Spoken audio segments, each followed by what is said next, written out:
to show you how it turned out. So I call this what to do with a picture of a house. So I started, this is in Lightroom. I took this picture back in August of 2018 from a moving car while driving from Seattle to Salem. And we're going probably 40 or 50 miles an hour, so I was experimenting it. This was an 18 to 135 zoom taken at 1/1600th of a second, f-stop 8.0 and ISO 400. And there's what I got. Obviously a little underexposed, but that's better than overexposed. So in Lightroom, where I do this basic process with pretty much everything, I'll start by making it bright enough that we can see it. So this one was 2.1. Then once I can see it, because I have an idea what I want to do with these things, all my adjustments are kind of designed around making sure I can cut it out. So I try to make it crisp and stand out a little bit. So first thing, I increase the contrast and around +31. Turn down the highlights all the way. Shadows up to about, in this case, was 56. Texture +64. And clarity +35. And vibrance +44.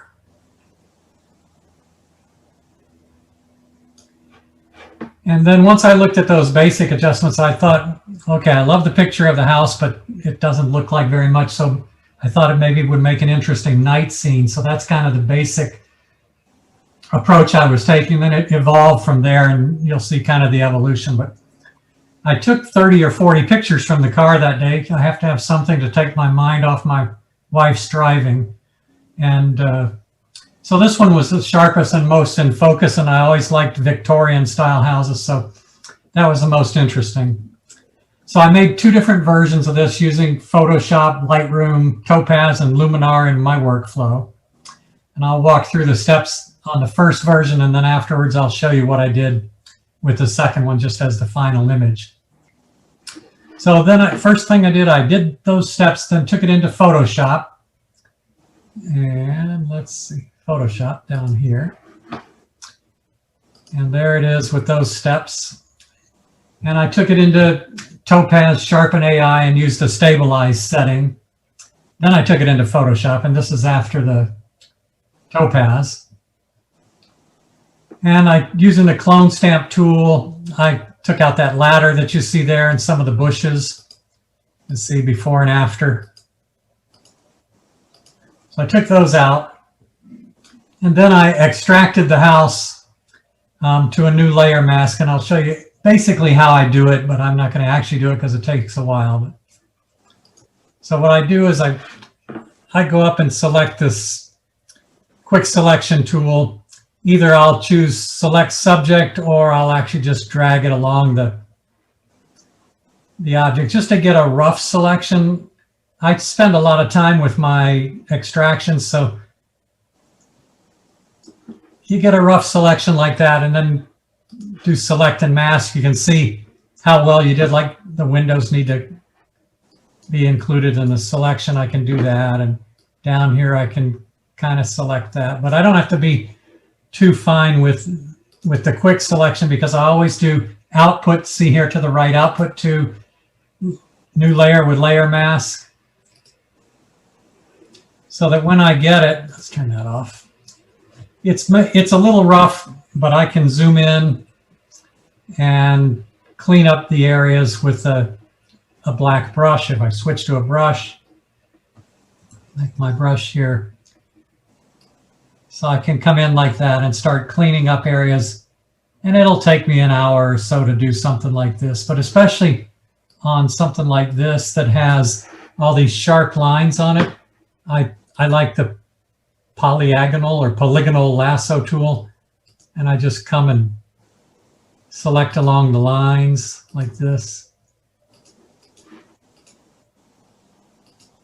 So then if you do Shift F5, you get the fill box, and you fill it with black, and then it takes all that stuff out. So you can, I go around the whole thing and maybe takes an hour to do that. And then when I'm done, I get that, something like that. So once I'm done with that, I've started to save all my extractions. I put them in a separate folder where I can find them again, because frequently I use them in another picture like I did with this one, and I'll show you how I did that later, but it helps to save them all because you spend a lot of time doing it. You don't have to redo all that stuff.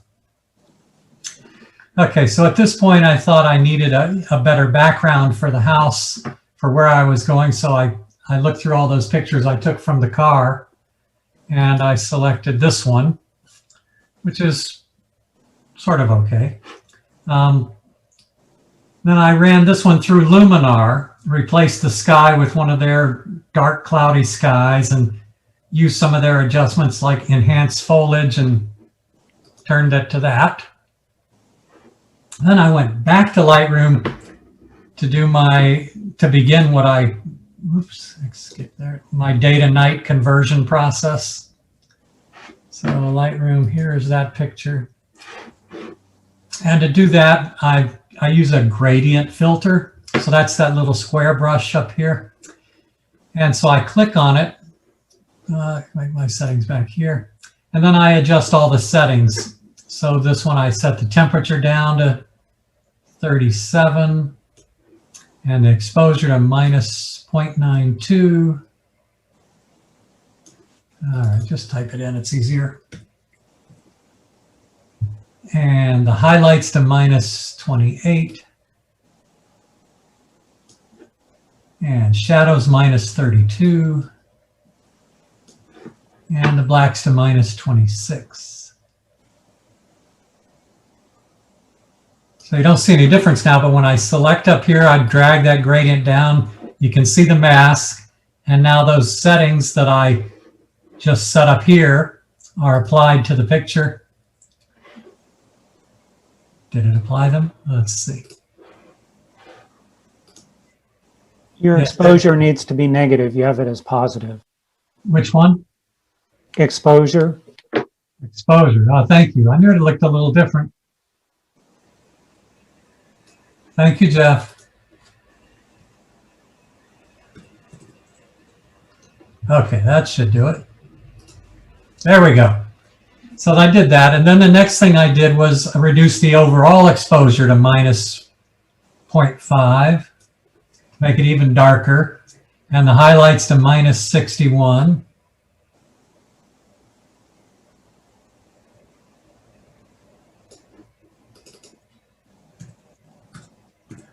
There we go. Then I go back to Photoshop again, and I'm going to see this little house here, this little garage or whatever it is, and over here there's a truck. I'm going to go back to Photoshop and take those out. Just by, again, using the clone stamp tool, you can see how they disappeared there.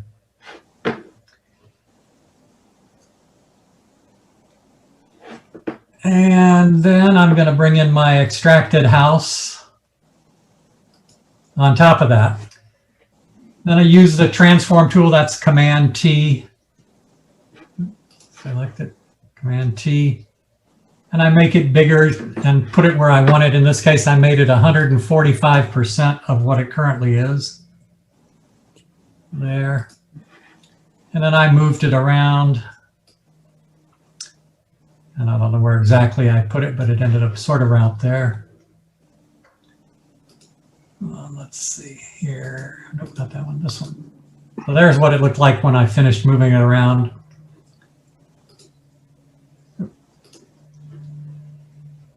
And at this point, then I start messing around with the hue and saturation and trying to make the house itself darker like that. And then I played around with it and finally ended up with it looking like that.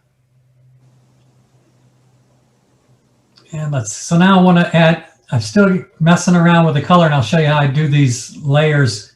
For instance, I want to do an exposure adjustment layer. I select it. That didn't do it. And it shows up like that. And then what you want to do is you want to clip it to the layer beneath it so that when you make the adjustment down here, it only applies to the layer beneath it. So I right click on it. There's other ways to get it to clip, but I just right click, select create clipping mask. And now when I move these sliders here, it adjusts only the house and not all the other stuff on the picture. So you can adjust just the image there. So in this case, I did this exposure adjustment, and we can see that here it was minus 0.93. And then I did a hue and saturation adjustment, which you can see was minus 54 on the saturation and minus 15 on the hue. And you mess around and mess around till you get something you look like. And at that point, you do that thing they call the move, which is basically the a merge stamp layer of all the visible layers. You do that by holding Shift, Command, Option, E, or I forget what it is on a Windows machine, but that gives you a layer. So when you change all the stuff below, it doesn't change anything. So you can always go back and do that. But now all the changes that I make are just going to be applied to this one layer. And here I just do the some camera raw filter things, but I made a smart adjustment layer first. You do that by going up to filter, choose convert for smart filters, and then it makes it a smart filter that'll remember your changes. So in this case, let's go here, cancel that, click, click. I don't know why it's not letting me do that. Oh, I bet you it's over here. Sometimes when you've got two screens going, it hides the messages on there. No, no message. Well, let's see.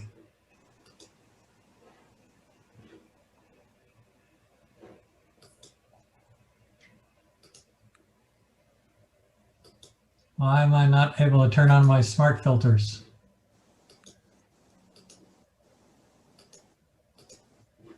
I give up. Anyway, so that's what it looked like after I did that. There we go. Now it turned on. Turned off, turn on.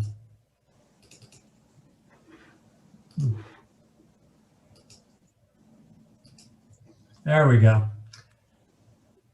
Okay. So the next thing, once I got to this point, I thought, you know, this thing, what it really needs now is for me to add a ghost. So I'm going to bring in a ghost here. Where's my original model?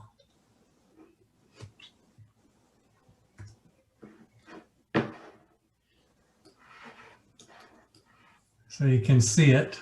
And actually, this is what it looked like when I brought it in. There. So I have all these models that I got. This was a Sue Masterson model. It came with a full use license for a course that I took several months ago called Awake Training. And I had a bunch of different models and different things. So when I open it in Lightroom, I bring it into Photoshop, it looks like this. But if you change the blend mode here from normal to screen mode, all of the black stuff disappears, and what you're left with is the image. And then I drop the opacity down to 72%, trying to make it look more ghost-like. Then I use that Command T, reduce the size to where I wanted it, then moved it over and placed her there. Then I use the eraser to erase this leg here. And it should look like that. There's where I finished up. So there's my ghost. And I added a hue and saturation adjustment layer to it and clipped it like I showed you before.